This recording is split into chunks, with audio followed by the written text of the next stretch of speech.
today we're going to talk about transforming productivity in Word, Excel, PowerPoint, and Office 365 ProPlus. What does all that mean, So one of the first things I want to ask is, how many people here are still using Office 2010? Don't be afraid. You could raise your hand. I mean, it's totally fine. Office 2010 is perfectly good. You could still create documents, right? You can still create spreadsheets and send them to people and open them and all that. That's all great. But a lot of things have changed in the past 10 years. So it's been a while, We're up to, it's been 10 years since we launched Office 2010. Even in the last 5 years, what has changed? What's been going on with this, with Office in the workplace? And one little bit of trivia, I love trivia. This is the 30th anniversary of Office. So the first version of Office came out in 1989. So I don't know if anyone remembers what pieces were in that, but I was an IT administrator. I had 23 floppy disks. And when I deployed, it was 23 floppy disks for every machine. When the USB drive came out and cloning hard drives, I was the happiest guy on the planet. But if you're using SCCM and other things like that today, I'm so envious of what you have. So in the past 5 years, collaboration. Twice as many people now collaborate. I mean, collaboration is the hallmark of productivity now. So we've also noticed, and CNBC has reported on this, $600 billion is lost to cybercrime. Even my sister, people in my family have been victims of cybercrime. And I keep trying to tell my relatives and my friends, when you see an email and you see something don't click things if you're not sure what it is. But that still happens. Mobility. I mean, I was coming through the airport. I have my connected watch, my phone, 3 or 4 laptops. I had all kinds of stuff. So I'm getting close to that 4.3 average number of devices per person. Also, when it comes to AI, especially in creativity space, if you take a look at some of the tools that creatives use, AI is becoming more and more important because it's a lot of work. And whatever you can do to increase productivity through artificial intelligence and machine learning, it's great. And also, data explosion. I mean, when I first started Microsoft 8 years ago, no one had a Power BI dashboard. No one had reports. It was really hard to get information. Today, I think I have subscriptions over 120 different reports and dashboards. So data explosion is happening. That's a lot in the last 5 years. So let's take a look. Say you're running 5,000 seats in your enterprise, in your organization. How do you reduce security threats by 40%? I have an easy solution. If you're still running 2010, you could just get rid of 40% of your machines. Get rid of 40%, problem solved, right? 40% of your threats are gone. Also, in Europe, you guys have a lot better vacation and holidays than we do in the US. But if you had 30 days of holiday here, what can you do to gain 15 days of productivity? You just remove half the holidays. Make people work more, right? Have your employees come in 15 more days a year. That increases productivity. Also, how do you pay for all these changes? The one easy way is to just don't pay bonuses. Don't increase any wages. Just keep it right at the status quo. That's an easy way to save money. But we also have an alternative. The alternative for us is the modern desktop. So with Office 365 and Windows 10, once you do the upgrade, you'll see more productivity, and we'll talk about that and how we get there. We'll talk about more security, the most secure version of Office ever made, and also lowest TCO. How do we get to the lowest total cost of ownership? What does that mean? And we'll talk about that, and I'll do some really cool demos too. So one of the things, we felt like it's important for us to go out and talk to independent third parties. So Forrester did a report for us. If you had an organization of 5,000 seats, by moving to Office 365 ProPlus, we'll save your organization $7.2 million. And also, 40% lower security risk. We take care of things when phishing emails come. We'll detonate those URLs that have phishing attacks. We will scan and make sure your desktops are up to date and there's no vulnerabilities. So if you take a look at the licensing and infrastructure, that's the $5.3 million savings. And device and app management, $1.9 million. And we'll talk a little more about that today. I'm going to talk a little more about config manager and SCCM later on in this presentation also, because we have some exciting things coming out end of the month. Also, 28 minutes per minute saved per day. for each one of those employees, that equals out to 15 days per year. So think about looking for files. How many people have you know where that spreadsheet is. You're like, where's that document? You know it's somewhere on my hard drive, somewhere on the network. Where is it? So a lot of people spend a lot of time every day just looking for files. And we'll do a demonstration today on how easy it is to find it with Office 365. And also, it's a 13-month payback. So you can get, with just the investment in Office 365 ProPlus, you'll see a really quick payback on your total cost of ownership. So we could go to this, or we could go to Office 365 with Windows 10 and move up to ProPlus. Super simple, right? A lot better for the employees. They like having vacation and things like that. Pay raises and bonuses are nice too. So just a quick overview of what's inside of Office 365 ProPlus. You get Outlook, you get all the apps. You also get access to OneDrive, and you get 1 terabyte of cloud storage for each one of the installs. So you can have up to 5 Macs and PCs in a mixed environment, 5 phones and tablets. So also, if you think back 10 years ago, did a lot of people have mobile devices? Did they have tablets? It was probably pretty rare, even 10 years ago. So if you think about how Office ProPlus covers all the devices that your employees have, it makes it really easy for all of these different devices to work together, and also for your employees to work together through collaboration. And the other thing we're going to talk about briefly too is FastTrack assistance. If you have over 150 seats, we have programs. These are all free programs to help you get to Office 365. If you have questions about deployment, you have problems with add-ins or macros, or if you have questions about those, we have programs that take care of that. And almost all of them are free, which is kind of cool. So let's take a look. So if you have an old Office perpetual, some of you may be using Office 2007 or 2013. Look at what you get. You get 1 PC. You get the license for 1 PC. Plus, you get features that don't get updated. Well, there's some security patches and things like that. But if you get Office 365 ProPlus, you're always up to date. No matter what platform you're on, if you're on a mobile device, if you're on a Mac or a PC. You get real-time collaboration. I use it a lot every day. I collaborate with, even if it's not real time, when we're both sitting at the computer at the same time, sometimes someone will leave me a note. I'll go back and do it, especially when I'm traveling. It comes in really handy. Exclusive security. So advanced threat protection and all the security that comes with Office 365 is included. AI-powered creativity. I'm not a very good artist. When it comes to building PowerPoint decks, if I have to do one really fast, it's black text on a white slide, I ship it out. But sometimes I have to make nice-looking slides, and we'll talk a little about how AI-powered creativity can help with that. And also, data and AI-based insights. We'll look at Excel. Excel is one of my favorite programs because I love data. So I'll show you some really cool things we could do with Excel. Especially if you haven't seen Office 365 in a long time or haven't used Office 365, you'll find some really cool ways to save time. So most productive.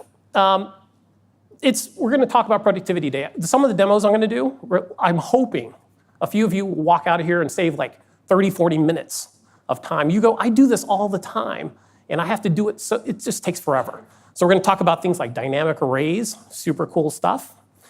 Also, I wanted to go back and see what you can do in those 15 days, those extra 15 days you have now, because you upgraded Office 365. The Beatles recorded the whole album in 1 day. I don't know if you knew that. It's amazing. But one of the things that I've been looking at is the Corsica's GR20 hike. You can do that in 15 days.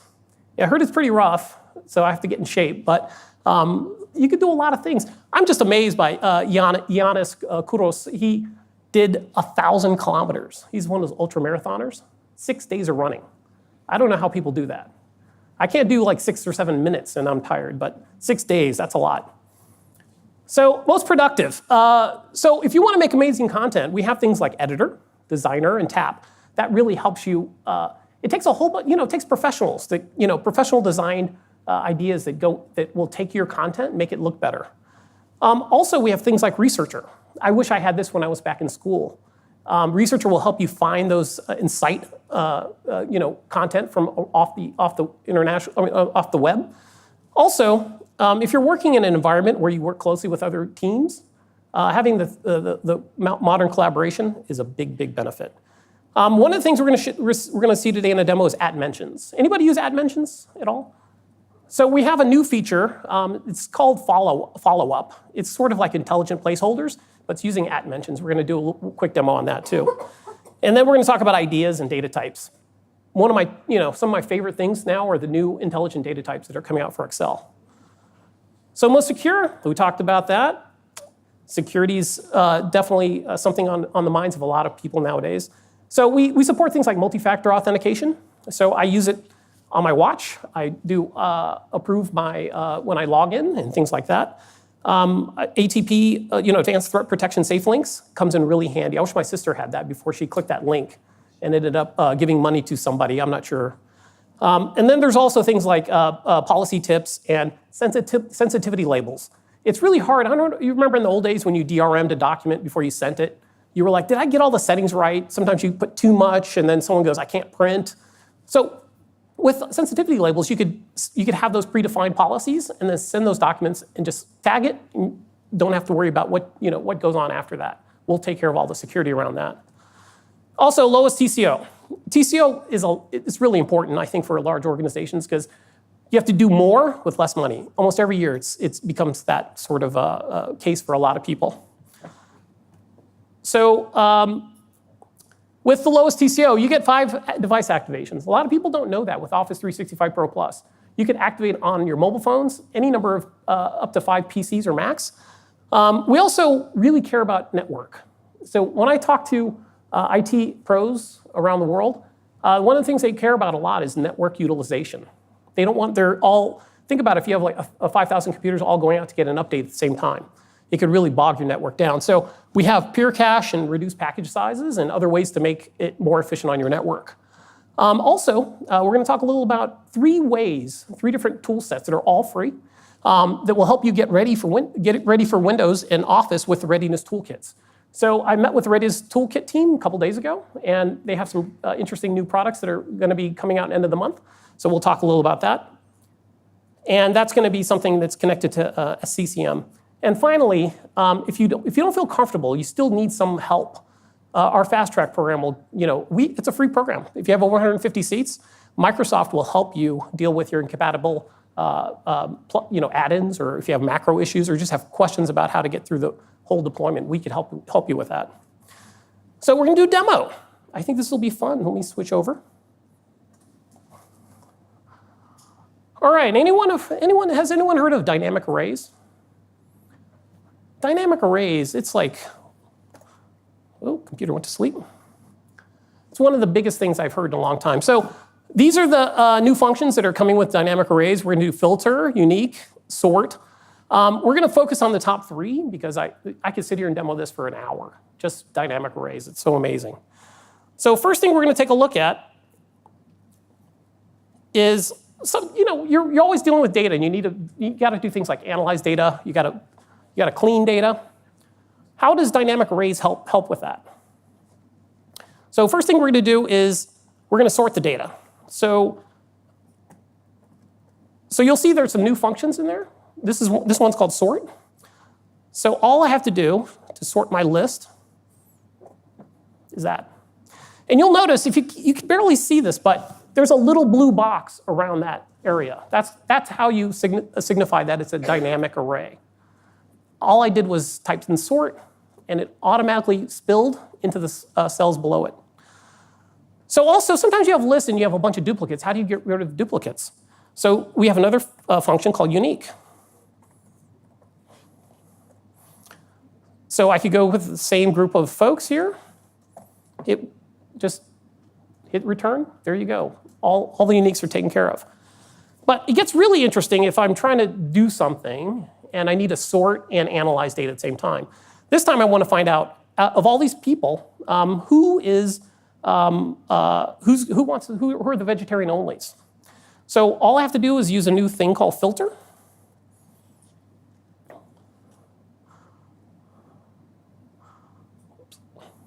Whoops.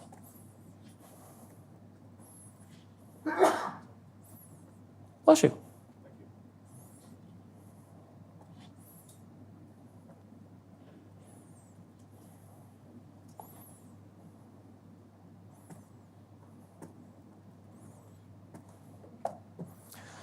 Right away, you notice, think about this if it had 1,000 people in it. How long would it take you to kind of sort through all this and actually creating little functions inside each one of the cells? It just takes forever. So think about dynamic arrays, easy ways to use, I mean, these are simple examples, there's only like a few names, but if you're dealing with a conference list or if you're dealing with employee lists and you have to sort things really quickly, this could save you hours of time. The next thing I want to show is there are things that are native to Excel. Dynamic arrays actually makes Excel better. So first thing I'm going to take a look at is something called repeat. All I have to do is type in equals. Remember in the old days, you'd have to put a calculation in each cell? You have to go down each one. Notice there's a little blue box. It's hard to see, but right around repeat. What if I want to do a square root of that first column?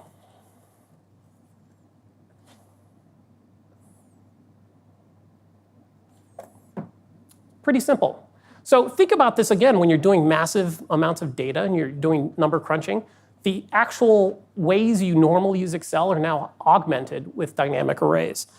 This is kind of neat. If you want to come in here and build a multiplication table, in the old days you'd have to, go horizontal, vertical in each one of those 100 cells, right? So now all I have to do is highlight the array.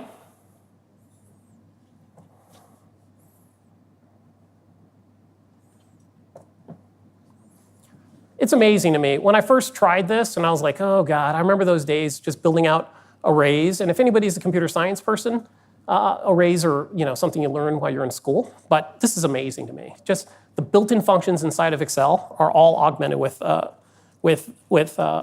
dynamic arrays. So this is called the spill range. So the spill range, normally, if you have like a issue with data and you have to do some different calculations on the data, the spill range really does help. And the two things we're going to use here are our unique function. So I have a lot of bananas here. When I went through the product list, there's bananas. Bananas are hot. People like bananas. So I could build a unique list of bananas right there. But also, if I want to go in and sum this stuff up, there's a new function called SUMIF. So if I go to SUMIF, I could say SUMIF any one of these connected to any one of these products. And I want to calculate these quantities based on the number of each one of the unique products, right? Right there, it actually went in, it looked at uniques, calculated for how many bananas I wanted across a list of a bunch of duplicates. So just think about the amount of time you would save just by thinking about dynamic arrays. And I only use 3 of the functions that are new to dynamic arrays. There are a lot of new functions. So these are the kind of new features that get rolled out in Office 365 on a monthly basis. So some of you may be a little afraid. If you're an IT administrator, you're like, it takes us 3 months just to evaluate a version of Office, right? So one of the things we'll talk about in the future, in another slide, is our app compatibility promise and what we really mean by that and how we design compatibility into our products. The next thing I want to show is something called ideas. So sometimes you have a lot of data. Anyone here in data scientist? There's not a lot, see? But what if I could tell everybody in here can be a data scientist? Everybody here, if you're just using Office 365 and with Excel, you could use this new feature called ideas. So all I do is click once, I highlighted my table, ideas goes in, analyzes my data, then it starts figuring out things for me. It goes, oh, look at that. This product decreases over time. So the amount of time it takes for you to look at, think about if you have thousands and thousands of rows of data. How do you find those nuggets of insight? Sometimes you're looking for outliers, the things that are like, why is this location not doing as well as this location? Or why is this product not selling well as this product? Ideas can help you with that. So let's take a look at this one down here. What's neat about this chart, if you could see it, there's 2 dots out here that are outliers. So I could take this and just, with one click, I can now insert my graph into my table. I can tell my boss that I've learned some new data science skills, and I will get a raise because I noticed 2 outliers in that graph. It's really hard to find those 2 correlated outliers if you're just doing this by hand, or if you don't know anything about statistics or how to use these really high-end functions. But with one click, the AI and machine learning went through my data to find these insights.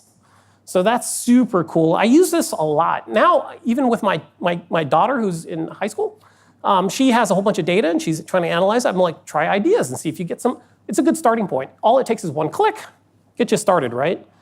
Next thing we're going to talk about is, hey, let's think about this in another fashion. Office 365, it's a connected version of Office. So with connectivity, we should be able to do some really cool stuff. So what if I'm in the finance industry and I'm trying to just look at some stocks, right? I could type in some stocks here. And then normally I'd go out to another site, go get the stock price, highs and lows, year in corporate. I'd have to go look all that up, right? This is another stock. Oops.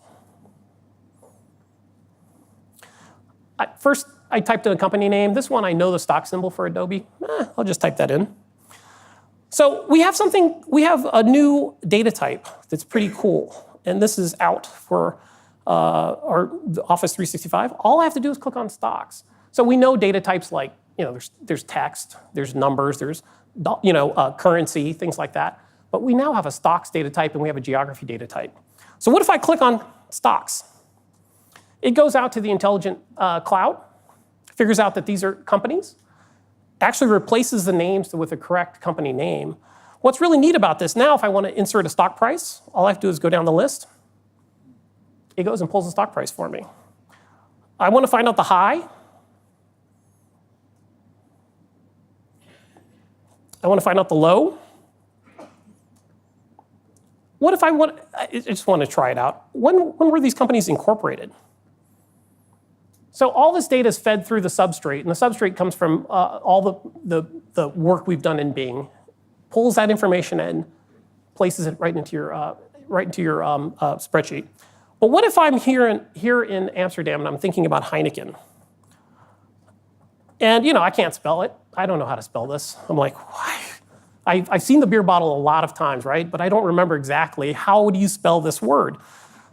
So look what machine learning and AI can do for us. It actually corrected. It actually kind of knew what I was doing. So it actually put it in for me. I don't have to go through and click anymore. I could just take this and drag it down. So amazing work you can do. And think about, if I had to go do this with the internet and kind of go back and forth, how much time would that take? Minutes, maybe hours, if I'm doing a whole bunch of stuff. So let's think about this in another way. I want to expand my office, but I want to figure out which city I should go to, right? So let's take a look. I'm thinking about New York. Think about Paris, Amsterdam, and Frankfurt. So there's another data type that we are introducing along with stocks. They came out at the same time. It's called geography. It's also a smart data type. It figures stuff out. So now it recognized my cities. And if I put in NYC or NY, NY, it would figure that out too. So you don't have to be exact every single time, which is pretty cool. What's kind of neat is if I want to come in and look at population, it pulls it for me really quickly. Say I want to look at the area in square kilometers. And finally, this is something that we just switched to daylight savings time in America, and I was like all confused on how many hours, because my relatives, my sister was calling me. I was like, it's like 2 a.m. So I could click on here and go right to time zones.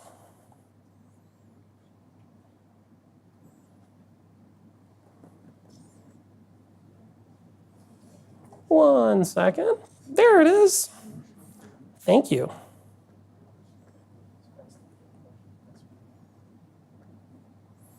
So with a few clicks, you can see how powerful these new data types are. And think about the future in Office 365. We could think of more data types of things to encapsulate and pull information out of the intelligent cloud. So we could do a lot of cool things with these data types. But let's do one more. And this is, now I'm back in the States, and I'm trying to figure out which media market I want to actually build my new facility in. So if I came in here and you notice the first one here is all it's typed incorrect. Something's wrong. Someone made a typo. But if I click on geography, look, it fixes it. So I could come in here and figure out how many people live there. So I could go down to population. And maybe I could add in median income. This is something that's kind of important. I want the people that I'm, in those cities to be able to purchase what I'm selling. So I could go, oops.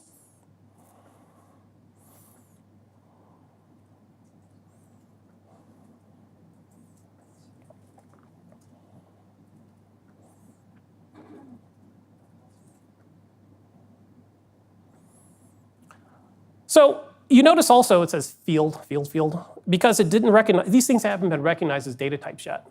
So what do you think I have to do to get this filled out? All I have to do is convert the whole column to this data type.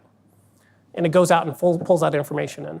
For me, that's super cool. I mean, if you think about like building out really big tables when you're using geographic data, think about this if you tie it with other types of data that you may have, census data and things like that. Or think about you're doing stuff with your employees.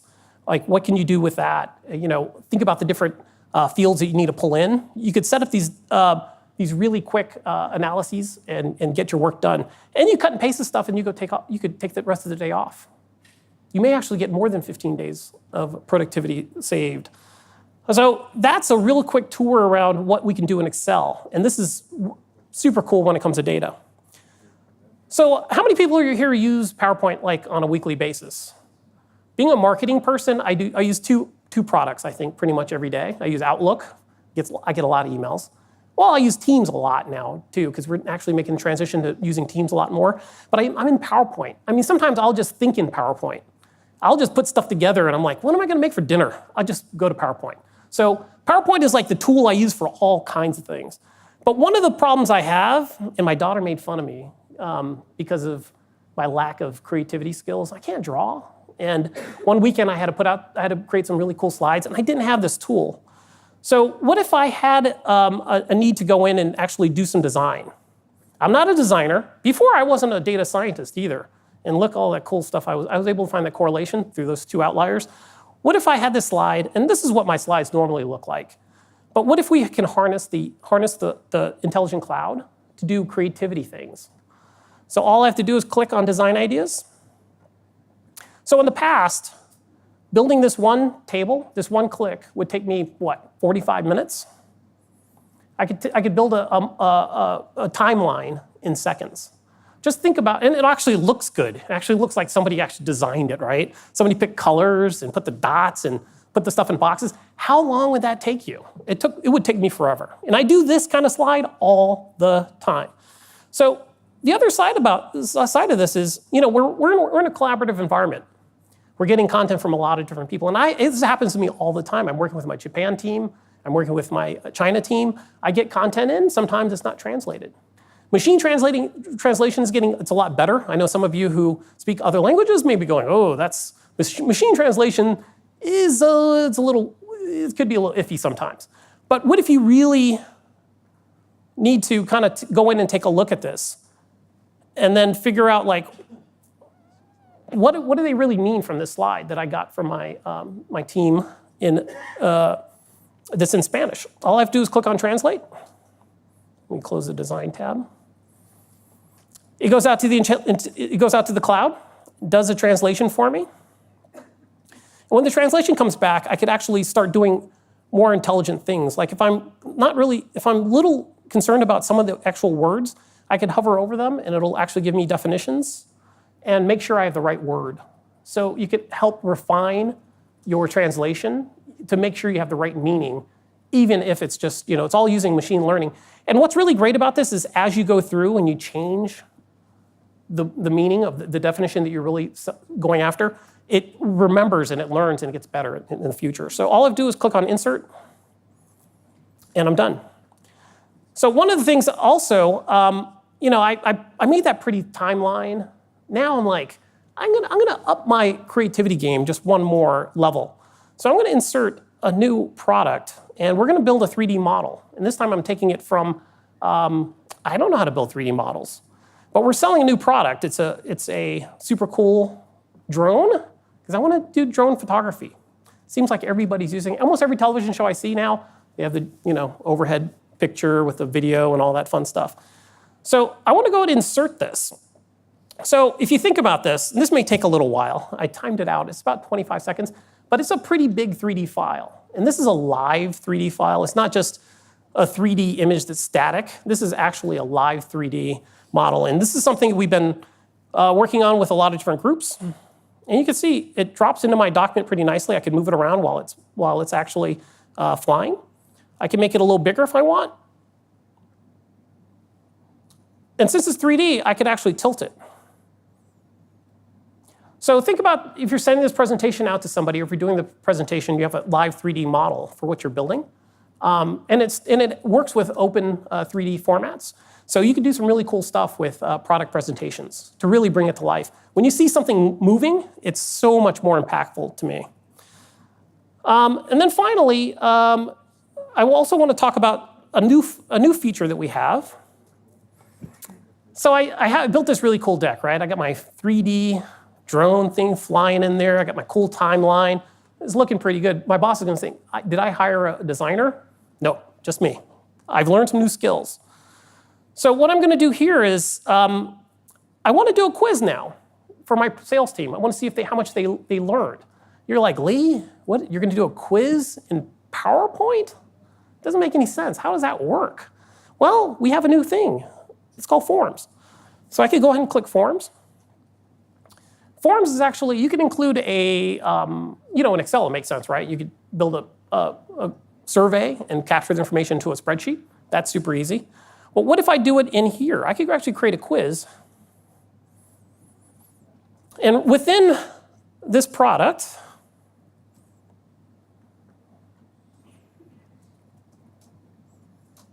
I could create a form that actually captures data directly from people who are actually reading my presentation. So it takes me out to Forms, and you can tell this is a web-based product. And my good friend at work on my same team, she's the PMM, the product marketing manager for Forms. So she really wants me to talk about how good it is, and it's just one of my favorite things. I use this for my homeowners association. I use it for, we had a vote on, we wanted to find how many of the residents wanted to pay for some new service. I used this actual feature to get this done. So I'm going to call it a quiz.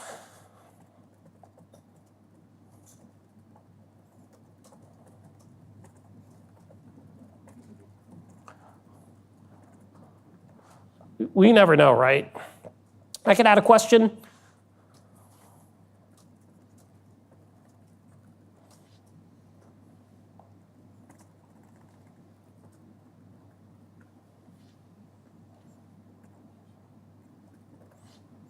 I could award some points here. I could add another question. And once I'm done, I hit share. So now my quiz is created, and I could go back and edit my quiz anytime I want, add more questions and things like that.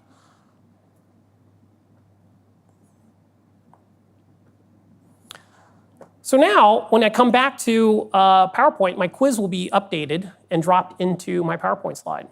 So as I give this out, actually, I could actually update my slide, get information from people. So I could build a quiz directly into,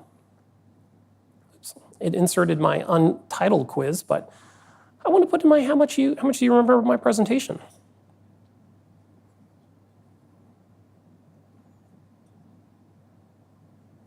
One second. I have a question. Sure. When people answer to those questions, do they need to log in on some web page? No. They just take it from the presentation? Go right in the presentation and go ahead and click. Oh. It's pretty, let me see why that didn't. I think I actually accidentally clicked 2 quizzes there.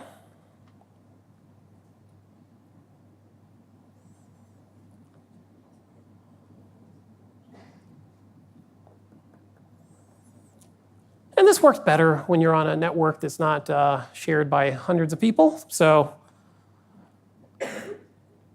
all right. So yeah, so when they take the quiz, no worrying about, because you don't want people to have to log in just to take a 5-second quiz, right? Super annoying if that happens. By the way, this quiz thing works really well, and Yana is going to be super happy when I tell her I've demoed it. But the last thing I want to talk about is now I'm looking for a new job because I have all these new skills. I'm a designer. I'm a data scientist. Now I think I can make more money. My current company is not paying me enough. So maybe I could clean up my resume. So one other feature that's kind of sometimes you don't think about is artificial intelligence or machine learning is building resumes. And we talked a little about at mentions before. What if I need help from a colleague of mine, especially an old boss or something like that who knows me really well? I could go ahead and put at mention, and these are called follow-ups. And these are kind of, if you think about, they're like intelligent placeholders. Anyone ever create a document, you don't have the data yet, and you put brackets, fill in later, or XXXXXX, just placeholders you gotta get data later. Well, what if you could go in now and do this right away?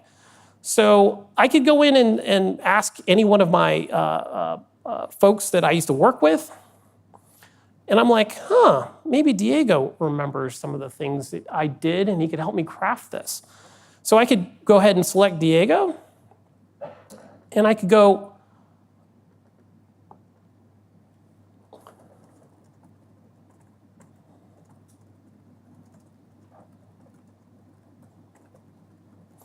so once I hit tab out of here, it's actually smart in the back end. It's actually sending an email to Diego, telling Diego this is the question I have. Diego can actually go back into the document. Notice at the top what it just said. This is the reason why Office 365 collaboration is really key. Using OneDrive as sort of the glue that pulls all these features together. So now it's saying, Diego doesn't have access to his resume. I'm like, yeah, that's true. I haven't shared it with him. So I could actually share Notify by tapping once. Inside Diego's inbox now is a message saying, can you please help? And you notice now, documents being shared now with Diego. And if he's working right now, his face will pop up at the top. Oops. 1 second. So up here in the sharing area, you'll see his little bubble will pop up, and it'll say Diego is in your document. And then you could actually see him co-authoring with you, and he could actually change the items right then and there. But also, I don't know if you've heard, but we purchased a company called LinkedIn. We're like, $27 billion is a lot of money, right? So we're like, what can we get out of LinkedIn? We're like, hey, resume assistant, right? That's a super, in Europe, we actually have a complete mapping, 160 countries. So we'll say CV or resume, depending on the country you're in. And we'll make sure all that's, 'cause resume, what does that mean to some people? So LinkedIn powers this. So if you hit get started, in the pane on the side, notice what it did. It actually looked at my current role and said, oh, you're a brand manager. I want to move into a new discipline. I want to get into, let's find something that's a little more exciting, maybe computer games. So it's going to mine all the information, the aggregate information it finds in LinkedIn about what are the best ways to talk about somebody who is a senior brand manager in the games industry. So it gives you ideas on how to craft your resume. So it reads through your resume, kind of figures that stuff out. What's kind of nice is you could say, is this example helpful? That helps train the machine learning. And if I scroll down, you could see that there are some top skills for brand management. So maybe I want to do LinkedIn Learning to learn something more about social gaming, or go out and try to do some more reading before I go on that interview. Because these are the top keywords that come out when people who are brand managers in the game industry. What else is kind of neat is it actually has articles on how to help you write your resume. And my favorite thing at the end, it actually has suggested jobs. Unfortunately, right now there's no jobs found for this crazy combination that I put together. But if you do put your information in, it'll actually go out and find people looking for those roles that you're applying for. So I could go in here and tweak my resume and change the actual job titles and descriptions and my keywords. It will actually actively look for jobs for me while I'm doing this. So these are the kind of experiences we really care about. I think in the past people thought about like, what is productivity? For me, this is productivity. It helps me get things done. Even if I I just want to get things done quicker, but I also want to get things done better, not just quicker. I want things to be beautiful. I want things to be, impactful and have data that backs all of that up.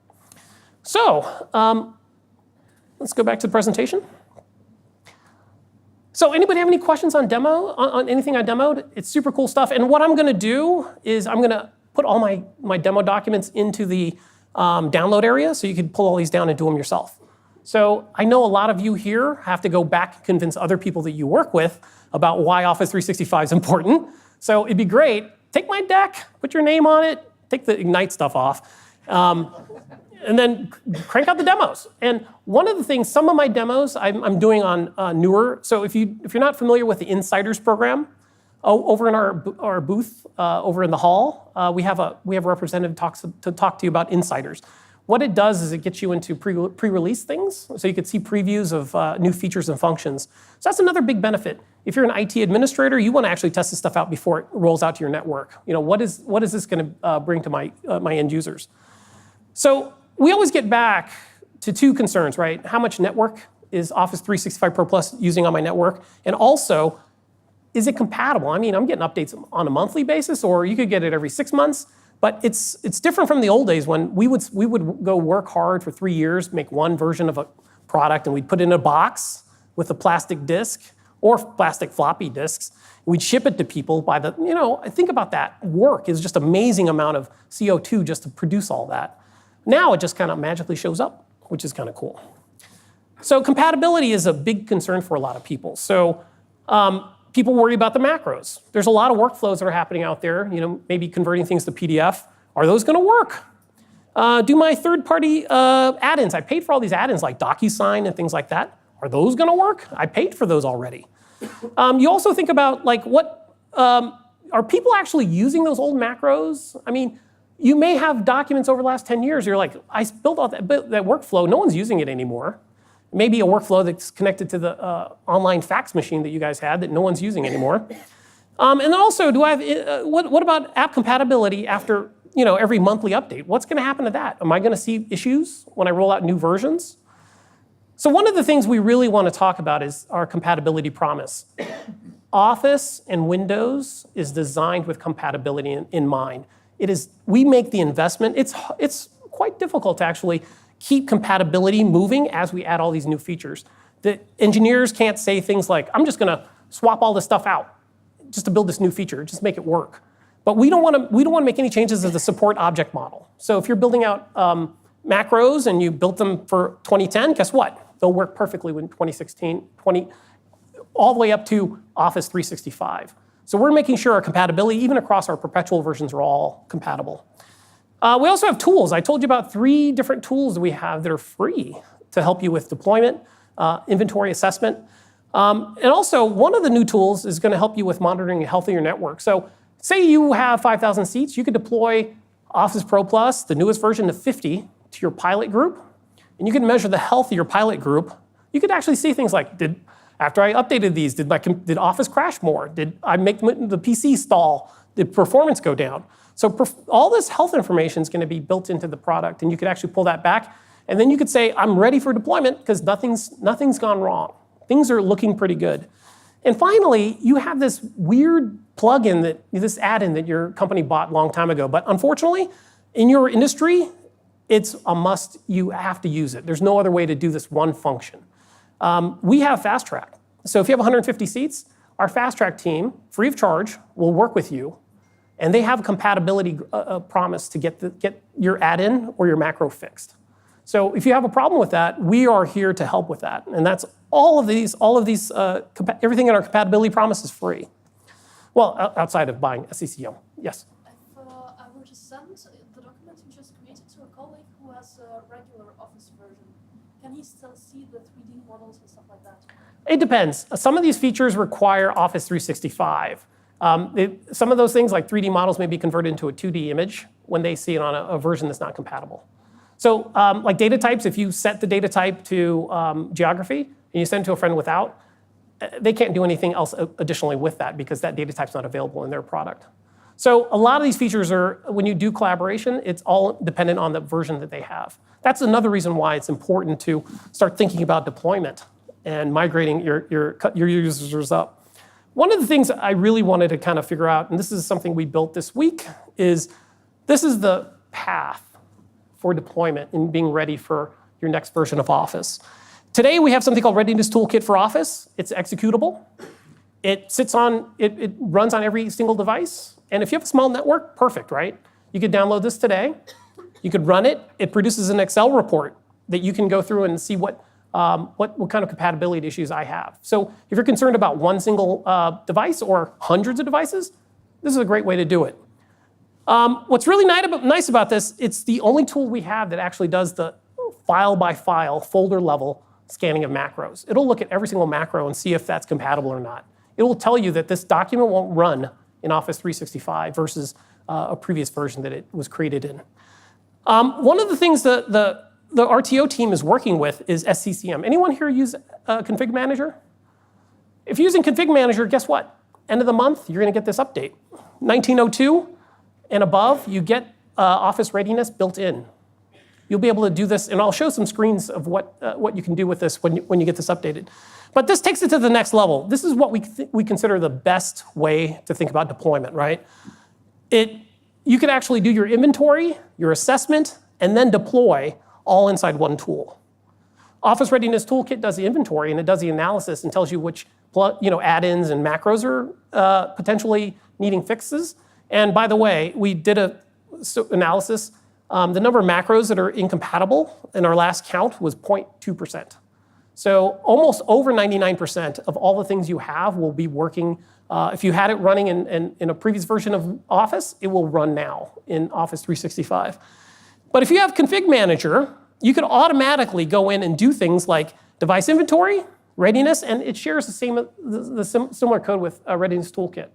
So you'll get the same quality of reporting that you'll get from that. But the biggest benefit is you can actually run it. And what's interesting too with SCCM, it's 100% on-premise. So we actually, if you look in the first column, RTO requires a connection to Microsoft if you do scanning of add-ins, because we have an add-in library that we map your add-ins to see if they're compatible or not. But with SCCM, we actually download that inventory to your Config Manager. And Config Manager, so it's a fully 100% non-connected on-premise solution if you want to take a look at that. But the best thing, again, it's already there. It's a tool you already have, and you can go ahead and do the deployment. The one thing that I also want to say is if you want to scan macros down to the file level, you still have to run. You could actually push RTO out to all your devices and run it all at the same time, and then collect that information on the macros if you need to. That's the only caveat we have when you're looking at the SCCM way. And also, if you come out to the showcase, there's also a team talking about desktop analytics. That's our newest, coming next version of our deployment readiness. Desktop analytics helps you with your Windows and your Office compatibility concerns. What's really neat about this is it's really meant for really complex business solutions. You have line of business apps that are complex. You have hundreds of thousands of devices. That is a solution, and that's coming next. It's also in private. It's in the TAP program right now. You could actually sign up and take a look at it if you like. So that's available, but it really manages the full life cycle. And when I talked before about the health of your deployments, this is where you could actually pilot it to a group of 50 computers and watch it over a week to see, does it degrade performance? Are there crashing? Or are there other issues? And then you could actually think about like, oh, now I could schedule a deployment later. What's really neat about it, you could build deployment plans based on that pilot set and now deploy to hundreds of thousands of devices. So we think that's the best tool for large organizations that have complex situations. But all of this will be always available. So if you are in the SCCM camp, continue to use that. That's the best solution. But if you're in a really complex organization, you could start thinking about desktop analytics and how that works with SCCM. So this is kind of what you would get from Readiness Toolkit. It assesses what you have. It takes a look at your add-ins. It takes a look at all the documents processed. It's pretty quick. I mean, it goes through tens of thousands of documents really, really fast. So, after you could run them on different machines. Next version of this is actually going to be able to run from a network share. So you could just have one copy on the network share, make all the devices launch it, and they all produce an Excel report. And you can take those Excel reports and feed them into SQL. And then you could analyze it with Power BI. Super cool, super easy. Readiness Toolkit, aka AMS, or just search for Office Readiness Toolkit. It comes up pretty quick. And then we talked a little about Office Readiness and Config Manager. You'll notice in the center, it says ProPlus Upgrade Readiness. The green bar are all the machines. It says with a high degree of confidence that these machines are ready for deployment. So you could take that set, take a subset of that, and then run a deployment to those machines. And then you could monitor health. And then, you could monitor how well that deployment went, and you could figure out if you're going to deploy it to the rest of the machines. So what's really nice about this, it tells you devices without Office, it tells you about the client languages, and then you go through and configure all these different settings. So if you want to put language packs in your deployment, you could do that. It talks about all the versions, and that's a classic pie chart we normally see, lots of different versions of Office. And then desktop analytics. If you really want to come take a look, stop by the booth. They have a dedicated booth to desktop analytics, but it has deep integration with Microsoft's management tools, so it works really well with SCCM. It's a single pane dashboard to show you the health of your network, the health of your deployment, and it's a data-driven pilot ring creation. So you can actually build separate rings for your deployments to happen. So if you have users who, maybe your finance and legal team, they don't want to upgrade as fast as everybody else, you may want to go ahead and put them on the slower deployment. You could go ahead and build those kind of those rings. And we use that at Microsoft a lot. That's why my machine here is it's a little temperamental sometimes because I'm running the last, it was just built a couple days ago. So I'm running a version of Office that was just finished a couple minutes ago sometimes. But I wanted to show really quickly in the time I have left is what does Config Manager look like with the new Office Readiness. So you enable the inventory collection. So you configure the hardware inventory if it's not set. You choose the frequency on when you want that inventory to be held. And then you navigate over to the Office 365 Client Management Console. And you can start seeing what's happening with your devices. So you get to the point where the goal for you in SCCM is look for the high confidence devices. These are newer machines, have all the software patches, the newest OS, newest everything. These are ready for the next deployment. That's how you could figure it out just by looking at the green bar. You click on the ready devices, get a list of device names, and you can get the readiness status of all the macros and all the add-ins. So you're super confident that this won't hose up these machines. You're just, you want to get this out, and it's going to be pretty easy. So you identify the high confidence devices. You make selections from readiness report to identify the devices, and then you also create a deployment target. So you could come in here really quickly, build your deployment target, and get this configured and get Office 365 deployed. And this is what it looks like after you create the device collections.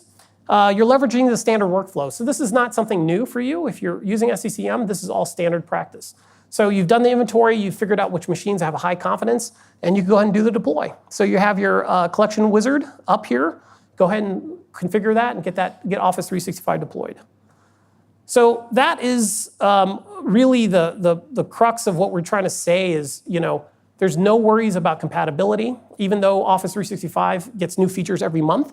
And there's some exciting things coming up. We have a new feature in PowerPoint that's out in Insiders now, where as I'm talking in a live PowerPoint demo, it will caption my voice and translate it into multiple languages, all at the same time. So that's live captioning and translation all happening within PowerPoint. So it comes in really handy if you're working in a cross-language audience. And then, like I said before, if you're like, Lee, I got the promise. You said 99%. What if I'm that 1%? What if I have that add-in that's at 1%? What if I have these problems that I'm not sure what I need to do? We have resources. The Desktop Aperture is a program that's run by FastTrack. And FastTrack is our team of people. All their whole charter is to help you get deployed. And they'll do anything they need to get you deployed. So you could work with the Desktop Aperture team. If you have 150 licenses and an eligible plan, you could come into this and really work with FastTrack. And the FastTrack team can assist you with a whole bunch of things. They could address blockers. Say you're working with this ISV that doesn't want to update their add-in. The FastTrack team will take that on and actually go talk to them and go work with them. So you don't have to be that person going, hey, can you please update this thing? This thing you built in 1999 that my company relies on. We will help you with that. And we'll help you configure Intune. We'll help you with Windows Analytics and Desktop Analytics, get those configured. All this stuff, even though it may seem daunting, we will help you with that. So all these services are free. All our tools are free, outside of owning Office 365, of course. But yeah, if you want to take a look at eligibility, if you go to Microsoft.com/FastTrack, you can learn more about our plans. So I have about 4 minutes left. Anybody have any questions? Question. Sure. With the 3D models, can you apply as well animation effects that like sort of appear from the left or fly from the left? If it's in PowerPoint, you can. You could do morph on it if you want. It'd be super cool, but I have to admit, some of these models are big, so you got to have a little horsepower to make sure that happens. So if you have an animated 3D model that's actually morphing and turning, yeah, you may need to have a good processor. With the dynamic fields, you showed the geographic smart field. Yes. Can you also put a date on it that you say that the figures in 1990, 1995, 2000, 2005, did you actually see also a graph with regards to history?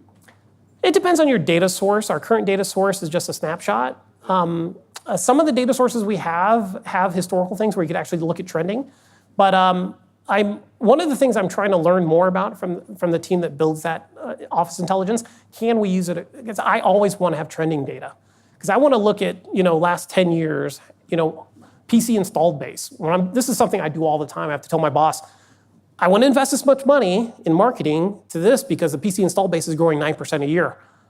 I need that kind of information, right? So I'm hoping that we could build custom data types that have historical. But right now, it's based on the what we call the Satori index from Bing, and that's all snapshots. Any other questions? Yes? What is the source for the numbers, like population numbers? How new is it? It gets updated a lot. So one of the things, let's see if I can wake my machine up.